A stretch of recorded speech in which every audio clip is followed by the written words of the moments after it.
Good afternoon, and thank you for joining us during Florida Shines College Success Series. My name is Nashla Deware, and I'll be facilitating today's session. Now, before we begin, I want to go over a few items with you. If you have questions, please put them in the question box, and we will address them during the live Q&A at the end of this session. Closed captioning is provided during the session, so please click on the link in the chat box. This session will be recorded, and the recording, along with any material shared today, will be posted to our website on FloridaShines.org. And finally, we are live on Twitter, so feel free to share your comments and connect with us at FlShines. And you can use hashtag College Success throughout the event. Now, the past 2 weeks of our College Success series, you've learned about choosing the right major and program for your interests, and you've learned about the college admissions process here in Florida. Now, what's next? Once you've been admitted to a college or university, how do you pay the bill? That's what today's session is all about. Paying for college doesn't have to be an obstacle, but you do have to start early and know about all the opportunities. So in this session, you'll get to learn that. State-funded grants, scholarships available for Florida students to help you pay for college. One of the resources that we'll cover today is the Pay for College page on FloridaShines.org. That's a great place to start because from there, as a Florida student, you can check your eligibility towards a Bright Future Scholarship Award, and that is one of the many ways that you can pay for college.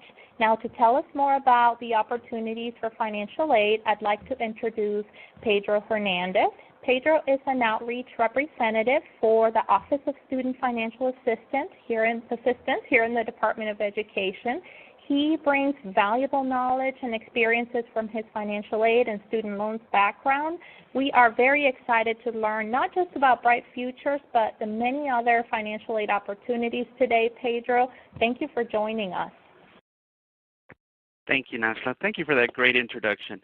And good afternoon, everyone. I promise this afternoon session is going to be very, very informative, and it's going to help you, guide you with all your future endeavors in pursuing a post-secondary education, whether that is at a state college, state university, private institution in Florida, or out of the state of Florida. We are going to answer a majority of your questions. But if not, we are going to give you our contact information so you can contact us. And at the end of this session, you're going to have an opportunity to, once again, ask those questions. And before I begin, I'll go ahead on with my next slide, which is when it comes to obtaining a post-secondary education, it is important that at this present time, you keep all of your options as open as you possibly can. But at the same time, we want to start narrowing in down on those options to key in on what specifically is right for you.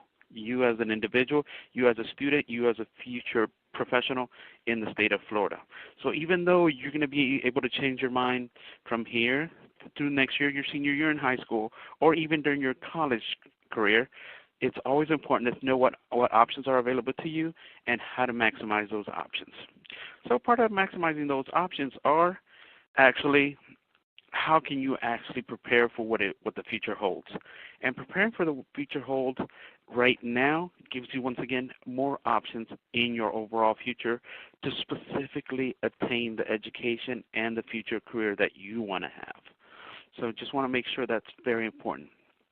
So what does that entail? That entails starting thinking about the future today. When we're talking about the future today, we are thinking about college. Is college right for you? What type of college is right for you? Do I want to go in-state? Do I want to go out-of-state? Do I want a small institution where I feel more comfortable? Or do I feel comfortable at a major institution where my freshman class is 1 in 5,000? Or do I feel more comfortable at a medium institution where 50 to 100 students in a class is okay with me? It is not 30. It is not 5,000. So those are things that you want to start researching now, and by researching the colleges, universities, technical centers, you're going to have a better idea of what works best for you. So in terms of the primary focus, how do we start narrowing those things down? First and foremost, look at yourself internally. What do you want to be in the future? If I were to ask every student right now, if you had $10 million in your banking account, didn't have to go to work, didn't have to go to school, what would you love to do? And by answering questions such as those or going through different analysis of career plans or career options, you start narrowing down what those options are. By answering those questions honestly about yourself, you start to gather information of, I can make my dream job a career, a job, a profession for the long run. Now, in doing that, you could also start matching those up to what colleges, technical centers, universities offer those types of careers. And therefore, you're narrowing down both your options, career options, and your college options at the same time. So we want to make sure that you're also staying on the right track. Make sure that in regards to meeting those long-term career plans, getting into the school of your choice, you stay right now, your immediate focus is staying on academically track.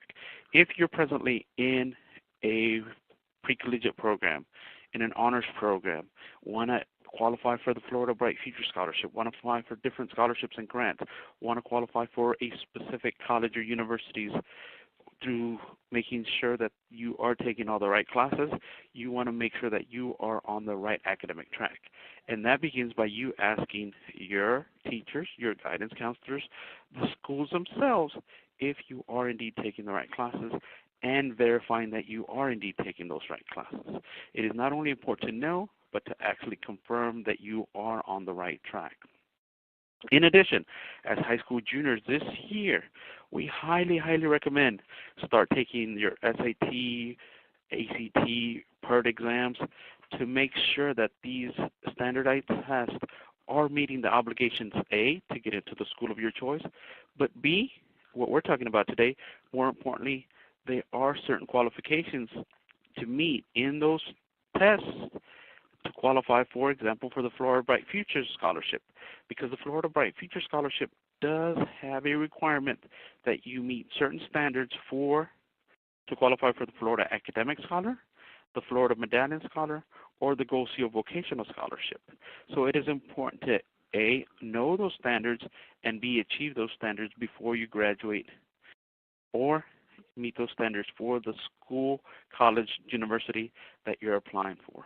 Very important.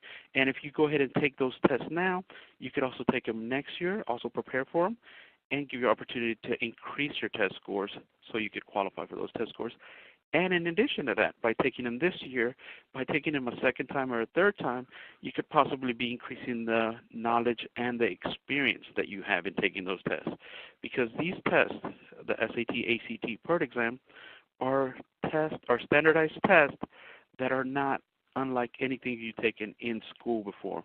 So it is a great experience to have, and most students, from taking it from the first time to the second time, increase their scores dramatically. So make sure that you are approaching that in an appropriate manner and taking those standardized tests.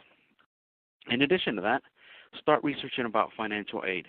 When it comes to financial aid, you're going to go through this session, and we're going to talk about very specific major details that you want to know and understand in regards to financial aid.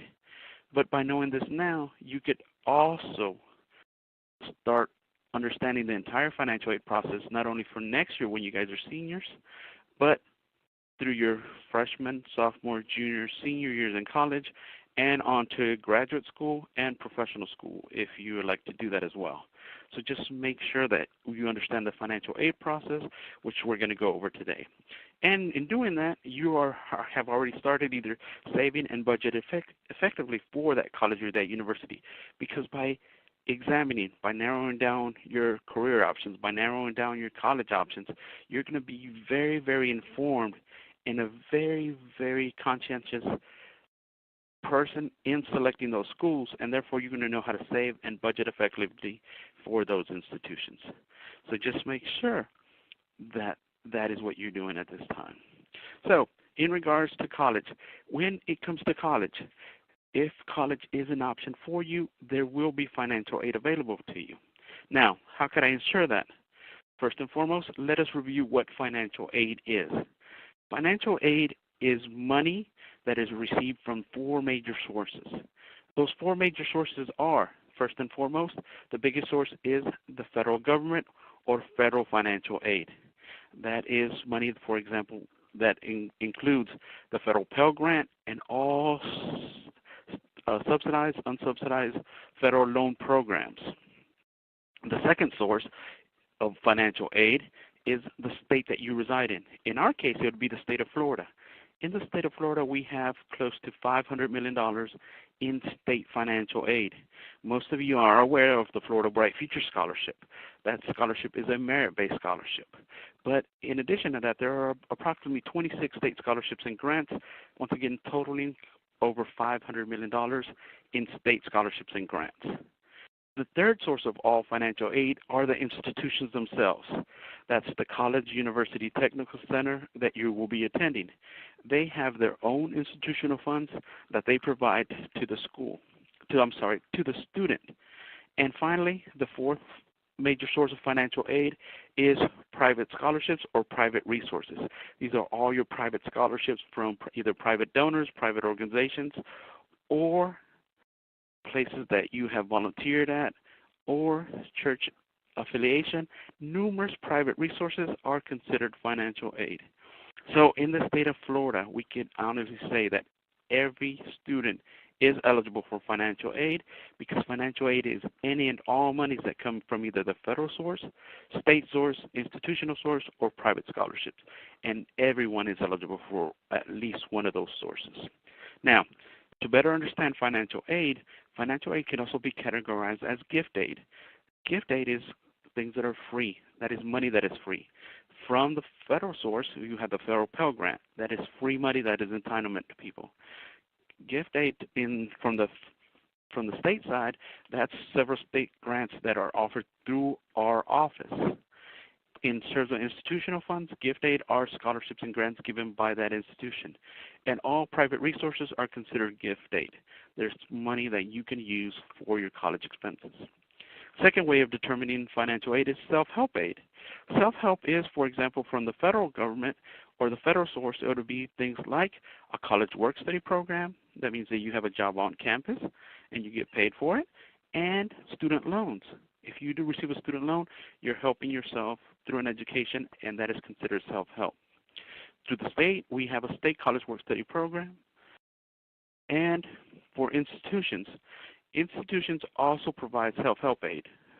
Now, when it comes to need-based financial aid, that is when the U.S. Department of Education determines, based on your economic situation of the students and the parents, and then you're eligible for the biggest need base is the federal Pell Grant from the federal side.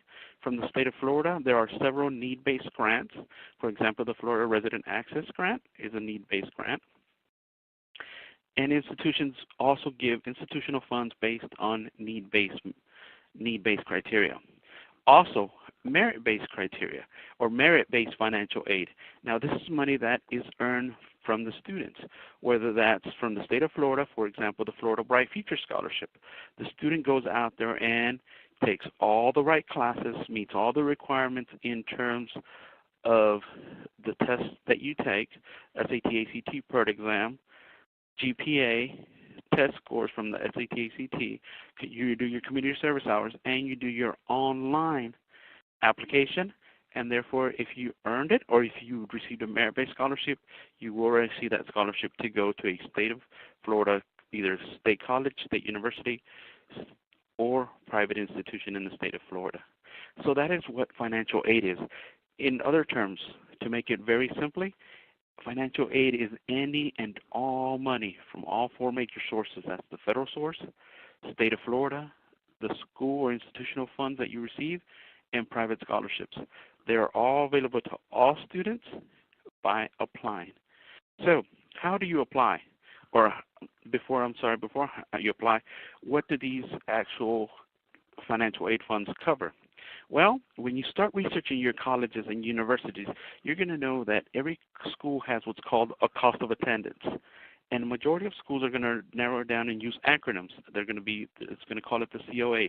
The cost of attendance But this cost of attendance is going to vary from institution to institution. For example, if you like to go to a state college versus a state university, there is a significant cost differential. If you would like to go to a school that's in the state of Florida versus a school that's out of the state of Florida, there's a significant cost differential. Whether you live in the state of Florida or outside the state of Florida, whether you live on campus or off campus, that is also a significant cost differential in actual college costs or the cost of attendance. Now, this cost of attendance is made up of two components or two factors. The first factor are the direct costs. And direct costs are normally just your tuition and fees. What does it just cost to sit in the classroom and take those classes? Plus the indirect costs. And indirect costs are normally your housing, meal plan, transportation costs, any number of other costs. And when you add the direct costs to the indirect costs, that is how you come up to the actual cost of attendance of an institution. But one of the biggest things you're going to take from this is that when you start researching your individual colleges, universities, private institutions, in-state or out-of-state, every school is required to have what's called a net price calculator. So if you go on the school's main website under their search engine or under their search bar, enter net price calculator for that institution, and by entering several key factors, you're going to get a very, very good idea of how much it costs you as individually to go to that individual institution. So this is a great way to compare your first school, second school, third school, fourth school, fifth school, however many schools that you have in mind. This is how a great comparison in just comparing the actual price to go to that institution. So just want to make sure cost of attendance is the overall cost that it costs to go to that institution. It is made up of direct costs plus the indirect cost. And every school is mandated to have a net price calculator. Now, in order for you to start comparing institutions, what we've done in this presentation, because the cost of attendance is made up of direct cost plus indirect cost, we've given you a little information on how that makes a difference depending on the institution that you choose. Because when it comes to the actual cost of attendance, direct costs are going to be the significant difference between those institutions. The indirect costs are very similar whether they're in-state or out-of-state, and whether that's at a state college or state university or a private institution. So when it comes to comparisons, let's look at just direct cost. Now, when it comes to direct cost, we are just talking once again about normally tuition and fees at an institution.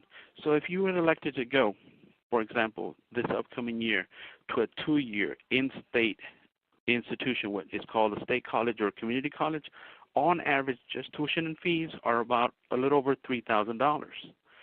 If you elected to go to a 4-year in-state university, on average, tuition and fees is averaging a little over $9,000. If you elected to go to a 4-year out-of-state institution, tuition and fees would climb up to approximately $23,000, almost $24,000. But if you elected to go to a private institution, whether in the state of Florida or out of state, tuition and fees will roughly cost you about $32,000. Now remember, this is just one component of your cost of attendance. You still have to add the indirect cost to the direct cost, which we have provided here.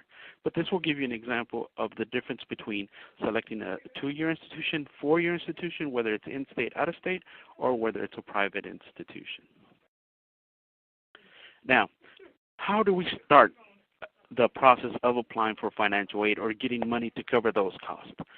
Every year, especially during your senior year, on October 1st, you're going to have the option of actually start applying for financial aid. And the very first step in all financial aid to be evaluated for financial aid is filling out what's called the free application for federal student aid, or otherwise known as the FAFSA. The FAFSA, or the free application for federal student aid, is a government largest source of financial aid, and it's a process that the U.S. Department of Education, by filling out this form, you submit this information, answer all of the questions that they have, and it processes that information and it actually sends this information to all the schools that you have elected or you want this information to go to. Now, a couple of very, very important things about the FAFSA. When it comes to the FAFSA, you do not have to be admitted to send a financial aid application to those institutions. So on October 1st, when this application opens up of your senior year, that means if you're a junior this year, but next August you enroll in school, that October, that's October of 2018, October of this year, you are filling out your FAFSA for the 2018-2019 actual college year. Now, there are three ways that you could fill this out. You could go to the website, FAFSA.gov, enter all of the information and fill out all the information, or you could go to the website and actually download the application itself. We recommend going online, filling out the information all on this website. But the most important thing is it opens up October 1st, and this is how you start getting evaluated for all financial aid. It is not mandated, but if you elect to get evaluated for financial aid, the free application for federal student aid, or the FAFSA, is the very first and critical step. So just make sure that you are aware of that. Secondly, as high school juniors this year, going into next year, your senior year, on October 1st, also the Florida Financial Aid application opens up. That is the Florida Financial Aid application, or the FFAA application. Now, this application is mandated if you are going to receive or to qualify Florida Bright Future Scholarship money. Once again, it is mandated. It is a requirement if you are electing to receive Florida Bright Future Scholarship or Florida Bright Future Scholarship money. However, if you are not going to receive the Florida Bright Future Scholarship, we still ask you to submit this application, because by submitting this application, you're also not only applying to the Florida Bright Future Scholarship, but you're also applying to every single state scholarship and grant that's offered through our office. Remember, you're going to be evaluated for close to that $500 million that we offer in the state of Florida to all Florida students who graduate through a Florida high school and go to a Florida college or university or private institution in the state of Florida. So it's vitally important that either way, on October 1st, you submit a Florida financial aid application starting October 1st or any time after that. In addition to that, when you submit the Florida financial aid application, the merit-based scholarship, the Florida Bright Future Scholarship, is once again mandated. So make sure that you fill it out. In regards to the Florida Bright Future Scholarship and all its requirements, we have listed the website and the links to guide you to the Florida Student Handbook to make sure that you are aware of what those requirements are. Now, you as high school juniors this year, it's going to change next year when actually, because legislatively, the Florida Bright Future Scholarship is mandated every single year through a legislative process, and it could change for the following year's criteria. So just make sure that you are aware of that. So we're giving you the website on what the qualifications are, so you can actually go on there and look at the qualifications. As minimum, can they change? Yes, they could possibly change, but you know exactly what general guidelines are for qualifying for the scholarship. As you can tell, one of the things that is great about being on Florida Virtual Campus, is the fact that there is a Florida Bright Futures eligibility evaluation capability on the screen. As you can see on your screens, it will actually evaluate you based on all the criteria that's required. It will tell you whether you are a Florida Academic Scholar recipient, a Florida Medallion, or a Go Seal Vocational Scholar recipient. You have that ability presently available to you at this time. So just make sure you utilize that.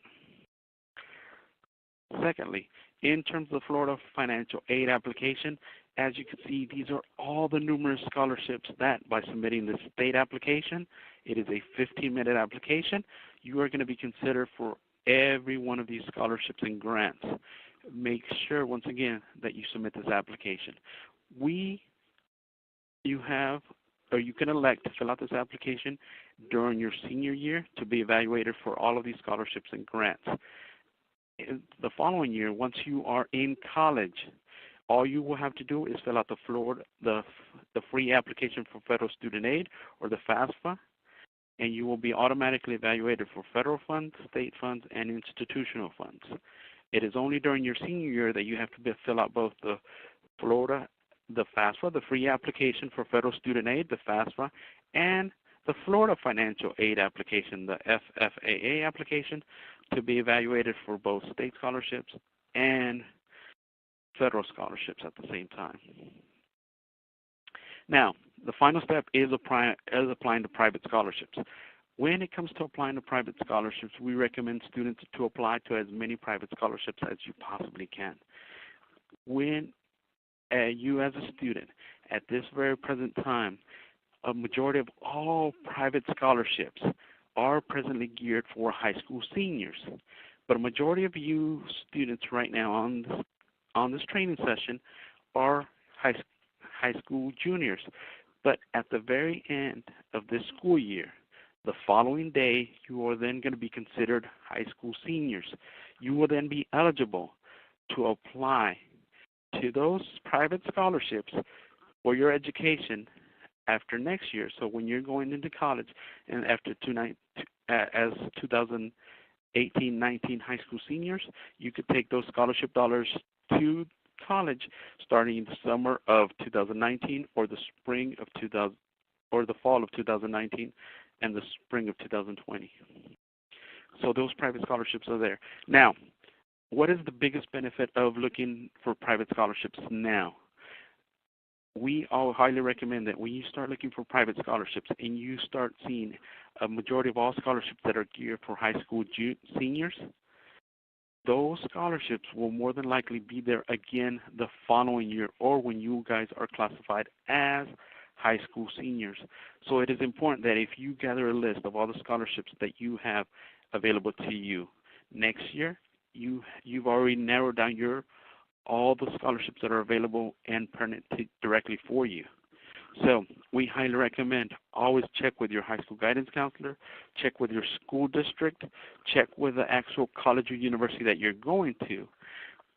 When it comes to those colleges and universities, once you have been accepted at a college or university, also look at their school's financial aid page and look for a scholarships link.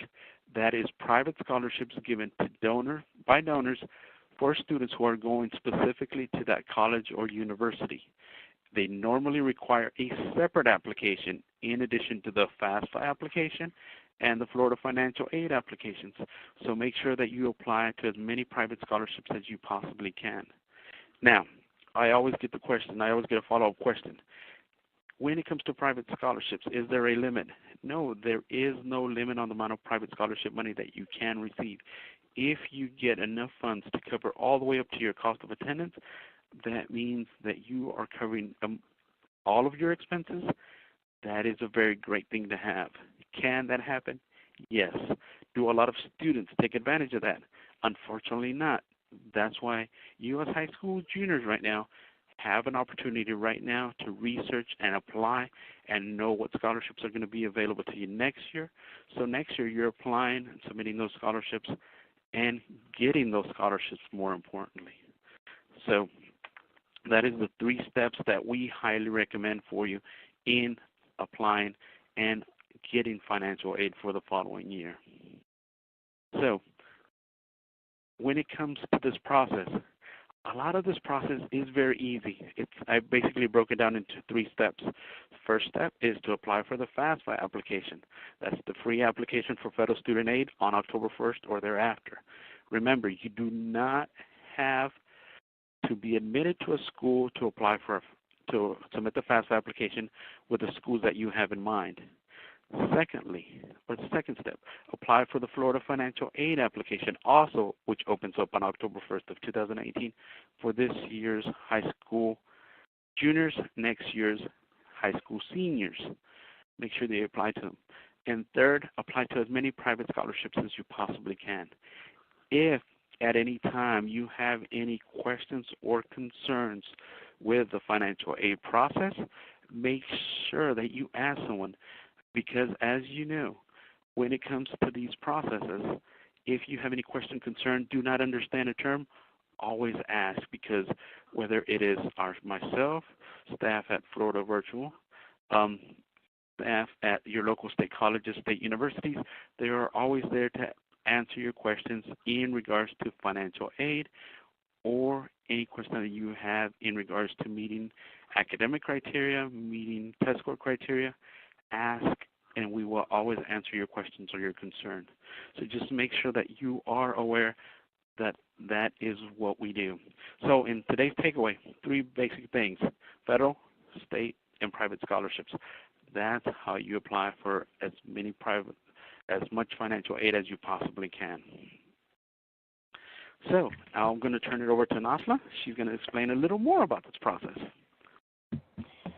Thank you so much, Pedro. As you stated, it's really never too early to start thinking about the future and the financial aid process. And I love what you said earlier. If college is an option, financial aid will be available, and help is also available either from your school, from the colleges, the universities, and several other organizations. So at this time, we're going to open up the floor for questions from our audience. And while we do that, I wanted to remind our audience about FloridaShines.org as a starting point to get linked to all of the resources that you need here in Florida. So when you get to FloridaShines.org, you can go to the Pay for College page, and you're going to get to learn about financial aid programs, Bright Futures, FAFSA, Florida Financial Aid Application, all of the areas that Pedro covered today. You'll also get to learn about opportunities to earn college credit while in high school, and that's a great way to get started and save money on college tuition. You can find free online textbooks. This is something that you can actually do even if you're still in high school. Many courses have open educational resources that are available to the public, so that means that you don't have to spend money to buy the textbook, and in some cases, other instructional materials. And finally, FloridaShines.org can help you plan for your degree. So starting in high school, moving through the journey of mapping your courses all the way through the requirements for your major and graduating with your degree. So again, our website is FloridaShines.org to get started. Pedro, I want to thank you for sharing such a wealth of resources. It's a lot of information. We're going to have your recording available in case our audience missed any of the details of your presentation.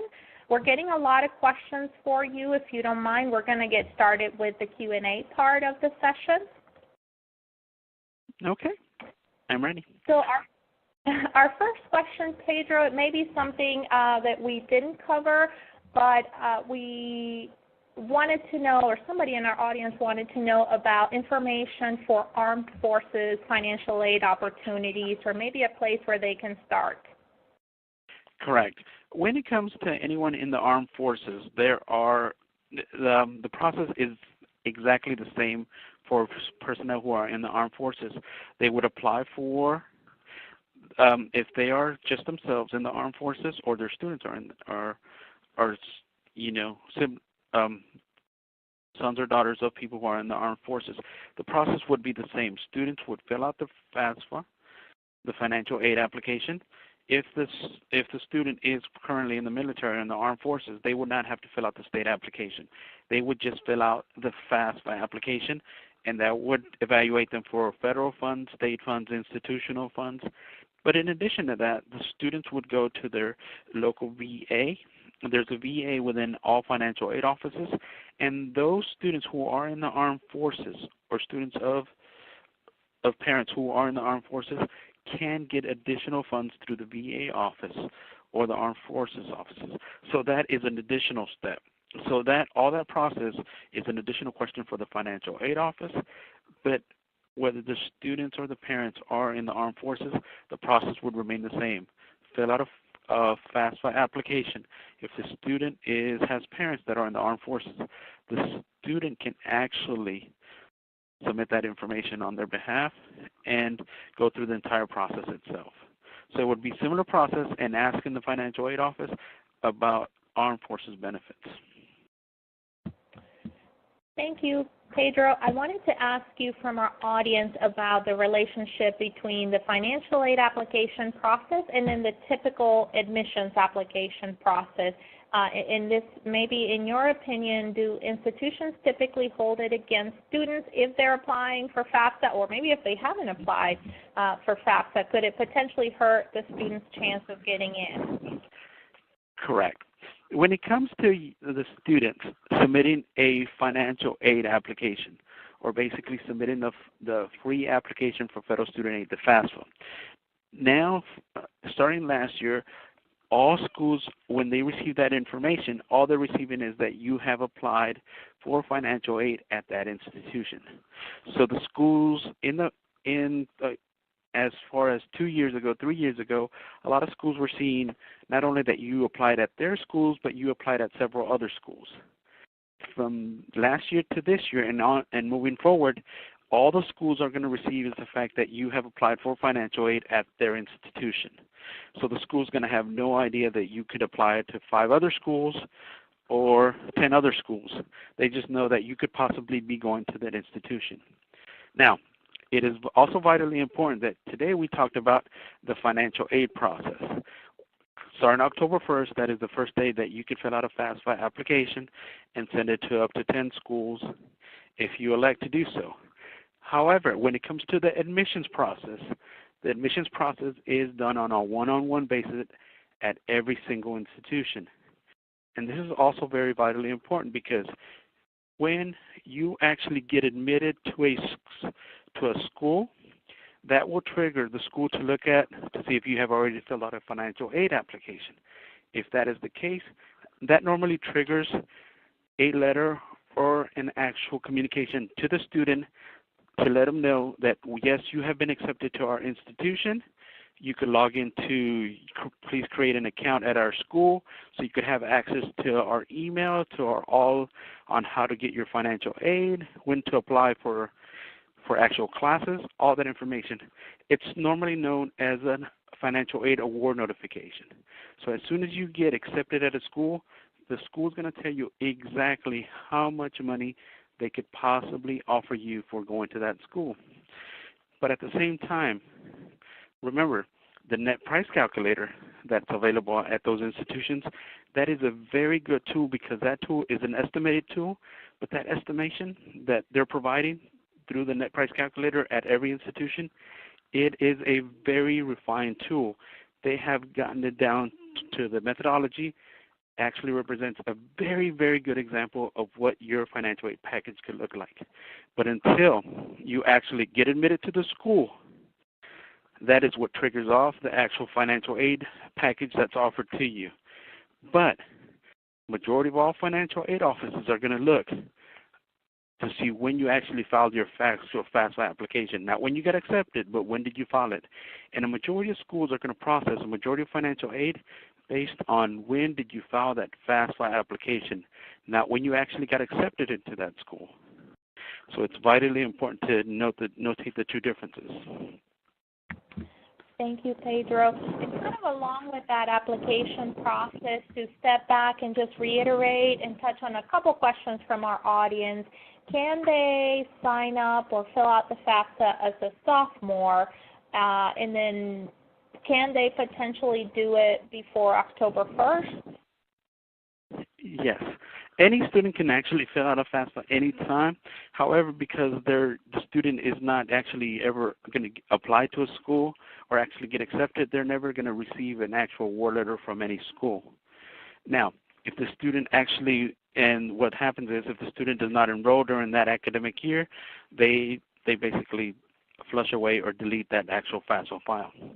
Now, students can actually, for example, this year, if you're a high school junior, if you actually submit your application this year, submit that application, and at the end of your senior year, you actually graduate and immediately enroll in college, the application that you submitted this year is actually valid because the application that's available right now, the 1718 FAFSA application, is for those students who are presently in college for the fall of 2017 the spring of 2018 and the summer of 2018. So next year, you would actually be coming into the latter part of that. So the summer would be the end year or your first year as a college, as a high school graduate if you're going to the summer of 2019. Does that make sense? Yes, so I think that provides a lot of information for the students. So yeah, Pedro, along with the admissions part, we wanted to go back to the type of institution that students apply to. And so one question relates to, do online institutions accept financial aid? And I'm thinking broader, does the type of institution determine whether or not federal financial aid can be used? Normally, all accredited institutions, if you are enrolled at least half-time or greater, will provide you a cost of attendance, and therefore financial aid will be available to you. You could ask every institution, but when it comes to strictly an online institution is going to have clearly their own cost of attendance for online students. So even though the school is completely online, your cost of attendance might not include housing, meals, plan, transportation costs. But if that online school is an out-of-state school, you are still likely to pay out-of-school tuition instead of in-school tuition for an online school that is not housed or founded in the state of Florida. Good to know. So going back to learning about the institution, the cost of tuition, and then the options around it is very important. Pedro, we're going to go back to your takeaways because we have a question related to the FSA ID. Would you mind elaborating on how you should create the FSA ID and the password and how that all works? Correct. When students, if you elect to file the free application for federal student aid or the FAFSA, and if you elect to submit it online, go completely to the website to FAFSA, FAFSA.gov, you're going to enter the application online. Now, in order to actually sign this application, every student is going to have to generate what's called an FSA or federal student aid password and ID. That is your way of actually signing this application. Now, as a student, because this is your application to be evaluated for financial aid, you're going to be asked several questions. Those questions are going to determine your actual determination of whether you're a dependent or independent student. And there are numerous questions.